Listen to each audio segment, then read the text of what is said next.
દાહોદ જિલ્લાના ગુરુ ગોવિંદ તાલુકા લીંબડી ખાતે આવેલ સુભાષ સર્કલ ઉપર રાષ્ટ્રધ્વજ બનાવવામાં આવ્યો હતો, પરંતુ તેની ઉપર અન્ય ધ્વજ લહેરાવાની ઘટના સામે આવતા રાષ્ટ્રધ્વજના સન્માન અંગે ગંભીર પ્રશ્નો ઊભા થયા છે।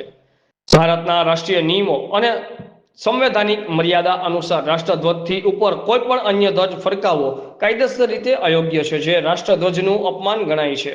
આ બાબત નેશનલ ઓનર એક્ટ 1971 હેઠળ દંડનીય ગુનો છે, જેમાં રાષ્ટ્રધ્વજ, રાષ્ટ્રગાન તથા અન્ય રાષ્ટ્રીય પ્રતીકોનું અપમાન બદલ સજા કરવાની સ્પષ્ટ જોગવાઈ કરવામાં આવી છે। રાષ્ટ્રધ્વજ માત્ર પ્રતીક નથી, પરંતુ દેશની એકતા, અખંડતા અને કરોડો ભારતીયોના ભાવનાઓનું પ્રતિબિંબ છે। તેની ગરિમા જાળવવી દરેક નાગરિક, સંસ્થા અને સત્તાધિકારીઓની બંધારણીય ફરજ છે। આ ઘટનાને લઈ સ્થાનિક નાગરિકોમાં ભારે રોષ જોવા મળી રહ્યો છે અને સંબંધિત સત્તાધિકારીઓ દ્વારા તાત્કાલિક તપાસ કરી દોષિત સામે કાયદેસર કાર્યવાહીની માંગ ઉઠવા પામી છે। રિપોર્ટર અનિલ પરમાર, ઇન્કલાબ ન્યૂઝ, દાહોદ।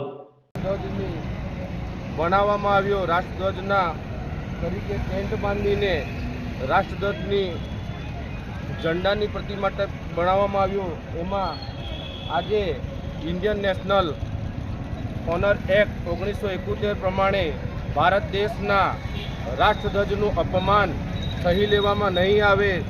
આજરોજ લીંબડી મુકામે રાષ્ટ્રધ્વજના ઉપર પણ એક અન્ય ધ્વજ લહેરાવીને રાષ્ટ્રધ્વજનું અપમાન કરવામાં આવ્યું છે, જેને અમે સરકારને એવી માંગ કરીએ છીએ કે રાષ્ટ્રધ્વજનું અપમાન કરનાર પર ભારત દેશના સંવિધાન અને ઇન્ડિયન નેશનલ ઓનર એક્ટ 1971 મુજબ કાયદેસરની કાર્યવાહી કરવામાં આવે।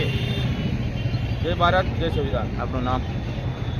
મારું નામ અર્પિત વસૈયા, દાહોદ જિલ્લા સંગઠન મંત્રી, ભારત આદિવાસી પાર્ટી, દાહોદ।